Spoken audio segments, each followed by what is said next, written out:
6 juin 1944. L'opération Overlord est un projet colossal. Le débarquement de 150 000 soldats alliés de 10 nationalités différentes sur 5 plages de Normandie. C'est ici que s'est joué le premier acte de la libération de l'Europe.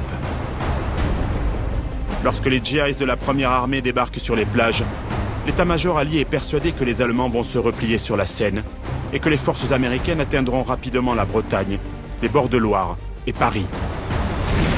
Il se trompe. Les Américains vont mettre près de 2 mois pour faire 50 km et cette progression va se faire au prix de pertes effroyables. Un GI va mourir pour chaque mètre de terrain conquis. 40 000 hommes tomberont en quelques semaines.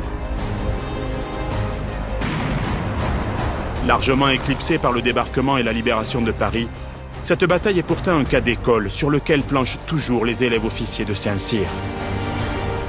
Journaliste et historien, j'ai voulu comprendre ce qui s'était passé dans le bocage normand en juillet 1944.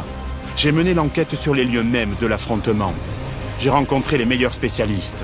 L'homme qui était à votre place ne s'extirpait pas de l'habitacle dans le temps imparti. J'ai recueilli des témoignages.